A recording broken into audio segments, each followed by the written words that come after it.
spent 45 minutes on the phone with Elon. He was still in California. I was walking my dog, Snowflake, and trying to convince you, come to Texas. The commies in California can't stand you. We love you. We want you here. And you didn't quite go then, but you went not that long afterwards. I mean, the COVID actions almost killed Tesla because every other auto plant in the country was allowed to open, but ours, which was in California, was not allowed to open. Wow. So they almost killed Tesla. It's a long time ago that Unforgiven came out. You mentioned today here and before about the possibility of someone wanting to take you out, dealing with the death threats. It's not in my imagination. You can just look on social media. Yeah. But like, is it because... They make that very clear. Yeah, and look, I'm very familiar with that. And they've got signs. There are people with signs and demonstrations saying that I need to die. Do you think, are these just whack jobs, or do you think there are foreign... Not sane people. Yeah. Do you think there are foreign entities behind this? Do you think there are domestic entities behind the threats and also the attacks to Twitter, or not Twitter, Tesla? I mean, you know, you're getting Tesla's charging stations lit on fire. Do you think that's organized and paid for? Yes. At least some of it is organized and paid for. I think by domestic, basically left-wing organizations in America funded by left-wing billionaires, essentially. Is it like Act Blue or what? Act Blue is one of them. Arabella, the classic. It's funded by the blue, basically the left-wing NGO cabal. How big of a threat is this to like what you built at Tesla? I mean, I remember when Teslas came out, it was people that they didn't want to have gas cars. A lot of it was environmental reasons. I jokingly said, I was like, I'm a Texas guy. I'm always going to have something that burns gas. My kids now, all three of my boys, think that Teslas are awesome. The Cybertruck is the car they want their dad to buy, which I laugh because I never could have imagined that 5 years ago. And now I'm looking at... We're at the White House and the president's Tesla is parked right outside the West Wing, which is the coolest damn thing. But I mean, you've changed a generation. When you look at my kids are 6 and 8 and they're going, Dad, buy a Cybertruck.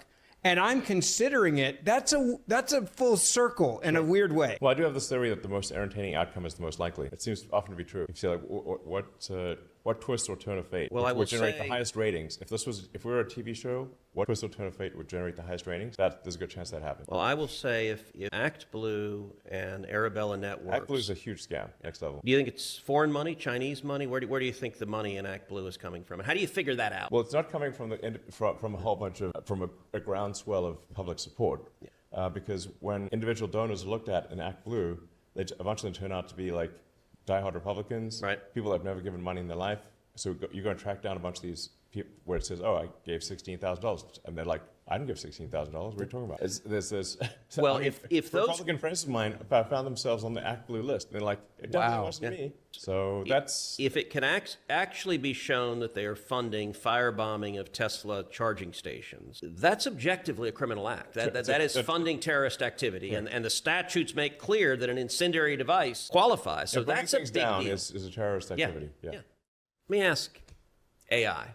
In 10 years... how is life going to be different because of AI for just a normal person? Well, 10 years is a long time. In 10 years, probably AI could do anything better than a human can. Probably almost, I think in 10 years, based on the current rate of improvement, AI will be smarter than the smartest human. There will also be a massive number of robots, so humanoid robots. By the way, I got to ask, how come your robots look so much like the creepy robots for my robot? Was that intentional or just... I was hoping he was going to say, yeah, just to mess with you.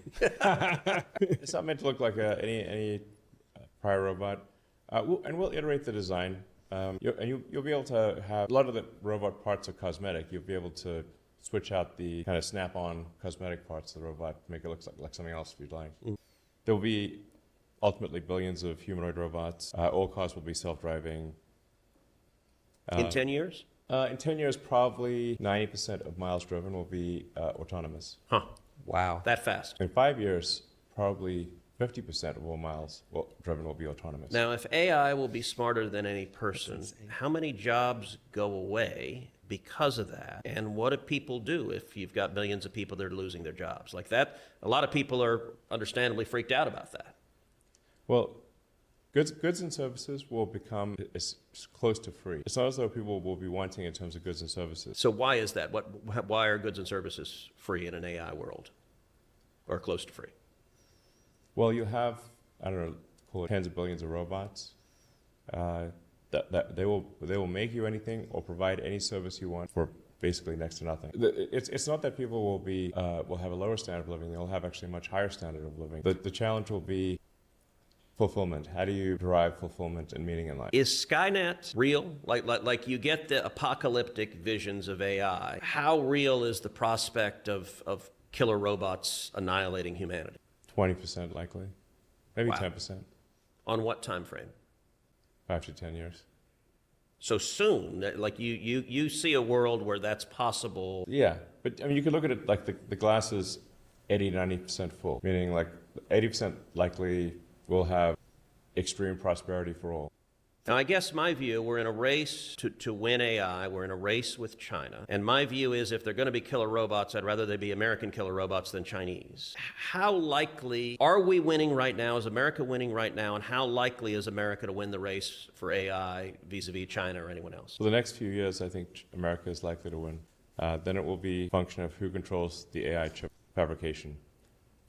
The factories that make the AI chips, who controls them? If more of them are controlled by China, then China will win. More of the factories that are making the AI chips. You think that will determine it? And how are we doing versus China on that front? Well, right now, almost all the advanced AI chip factories, they call them fabs, are in Taiwan. And what if China Which is invades 69 Taiwan? miles away from. Yeah. What happens if China, Yeah. if China invades Taiwan, what happens to the world? Well, if they were to invade in the near term, the world would be cut off from advanced AI chips. And- Currently, 100% of advanced AI chips are made in Taiwan. How fast could we put that online in America, and how important is that for national security? I think it's essential for national security, and we're not doing enough.